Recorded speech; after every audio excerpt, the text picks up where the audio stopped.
மார்பக கட்டியை நவீன முறையில் அகற்றிய ஏன்ஜிஎன் கேன்சர் இன்ஸ்டிடியூட்.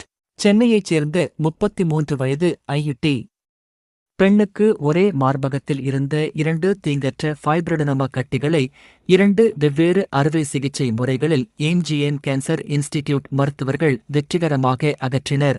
ஒரு கட்டி வழக்கமான திறந்த அறுவை சிகிச்சை மூலம் அகற்றப்பட்ட நிலையில், மற்றொரு கட்டி அல்ட்ராசவுண்ட் வழிகாட்டுதலுடன் வேக்யூம் அசிஸ்டட் எக்ஸிஷன் (VAE) என்ற குறைந்த ஊடுருவல் முறையில் அகற்றப்பட்டது. இந்த முறையில் வழக்கமான பெரிய கீறல், தையல் மற்றும் குறிப்பிடத்தக்க மார்பக வடிவ மாற்றம் தவிர்க்கப்பட்டு இயற்கையான தோற்றம் பாதுகாக்கப்பட்டது.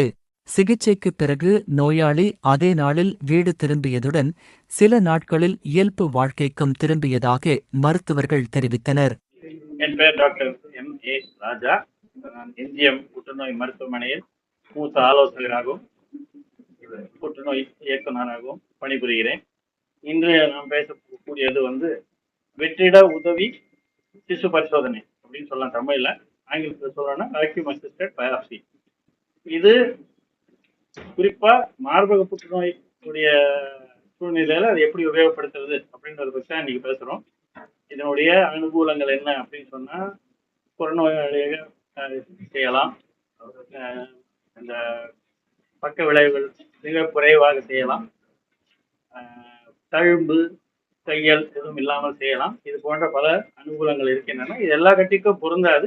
எங்கு அது பொருந்துமோ அது நிச்சயமாக அது ஒரு கூடுதலாக ஒரு பெனிஃபிட் தான் அந்த நோயாளியும் அந்த பெண்மணிக்கு. ஏன்னா சிலப்போ சாதாரண கட்டியாக கூட இருக்கலாம். இது ஒரு நோயுடைய தன்மையை கண்டுபிடிக்கும் பரிசோதனையாகவும் இருக்கலாம். சில தருணங்களில் அதை சிகிச்சை செய்யும் முறையாகவும் இருக்கலாம்.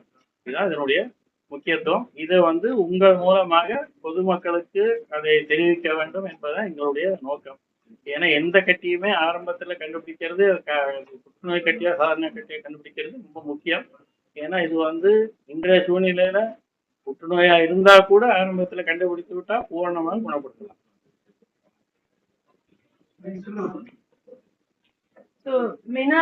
இன்னைக்கு நம்ம மெயினா பிரஸ் கான்ஃபரன்ஸ் பண்றதுக்கு 30 வயசுல ஒருத்தவங்க இந்த சாதா கொழுப்பு கட்டின்னு டயக்னோஸ் பண்ண பிறகு ஃபாலோஅப்ல வைக்கும்போது இந்த கட்டியோட ஷேப் கொஞ்சம் மாறிட்டு வந்திருக்கு.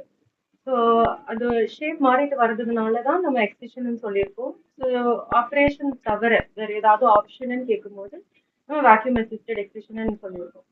ஸோ இது நம்ம லோக்கல் அனஸ்தீசியாலே இந்த கட்டி ஃபுல்லா வெளில எடுத்திருக்கோம். அண்ட் இது வரைக்கும் ஒன்றும் பிரச்சனை இல்லை அவங்களுக்கு.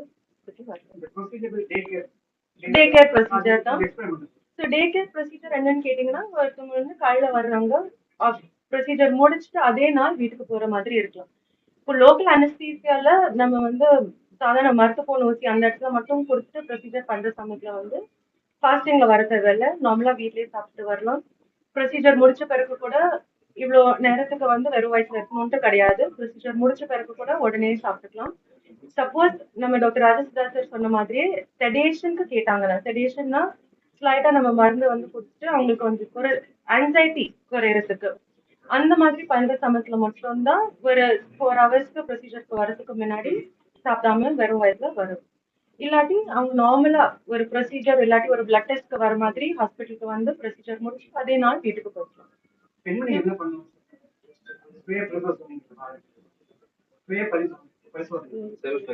Self examination. ஸோ அது நான் ஒருத்தவங்க மெசேஜ் யூஸ்வலா இந்த செல்ஃப் பிரஸ்ட் எக்ஸாமினேஷன் சொல்றது 18 வயசுல இருந்தே நம்ம எல்லாருக்கும் பண்ண சொல்லுவோம். யூஸ்வலா அந்த மென்ஸ்ட்ரல் பீரியட் முடிச்ச உடனே அந்த 5வது நாள் இல்லாட்டி 10வது நாளுக்குள்ள பீரியட் முடிச்ச பிறகு, அந்த மென்ஸ்ட்ரல் சைக்கிள் முடிச்ச பிறகு யூஸ்வலா வீட்லயே தானாவே செக் பண்ற மாதிரி செல்ஃப் பிரஸ்ட் எக்ஸாமினேஷன். அது யூஸ்வலா ஃபர்ஸ்ட் ஃபியூ இயர்ஸ் பண்ற சமயத்துல ஒருத்தவங்களுக்கு என்ன நார்மல்னு தெரிஞ்சுக்கணும். அப்போதான் ஏதாவது அப்நார்மல் டிஷ்யூ வந்தா சீக்கிரமாவே அவங்க டெஸ்டிங்க்கு கன்சல்டேஷன் பண்ணிக்கலாம். பட் காமனா செல்ஃப் பிரஸ்ட் எக்ஸாமினேஷன் என்னன்னு கேட்டீங்கன்னா, நம்மளுடைய உடம்புக்கு என்ன நார்மல், என்னுடைய மார்பு எப்படி இருக்கும் ஷேப் பாக்குறதுக்கு, ஃப்ளூயிட் ஏதாவது இருக்கா, அந்த கன்சிஸ்டன்சி எப்படி இருக்குன்னு பாக்குறதுக்கு. That is what we call self breast examination. இந்த ப்ரொசீஜர் அவங்க மெடிகேஷன் கண்டினியூ பண்ண மெடிகேஷன் ஸ்பெசிஃபிக்கா எதுவுமே இருக்காதுங்க. யூஸ்வலா காமனா நம்ம ஜஸ்ட் குரோசன் மாத்திரை மட்டும் பெயின் கில்லர்ஸ்க்கு. சப்போஸ் வலி இந்த ப்ரொசீஜர் முடிச்ச பிறகு அந்த லோக்கல் அனஸ்தீசியா எஃபெக்ட் வெளியில இருந்து வந்த பிறகு நார்மல் மெடிகேஷன்ஸ் டோலோ 650 இல்லாட்டி ஏதாவது ஒரு குரோசின் மெடிகேஷன் பெயின் கில்லர்ஸ் தேவைப்பட்டுச்சுன்னா எடுத்துக்கலாம். நிறைய பேர் வந்து அடுத்த நாள்லயே ஒரே ஒரு மாத்திரை எடுத்த பிறகு எனக்கு வலி வந்து எதுவுமே இல்லைன்னு சொல்லுவாங்க. ஸோ பெருசா எதுவுமே மெடிசன்ஸ் இருக்காது.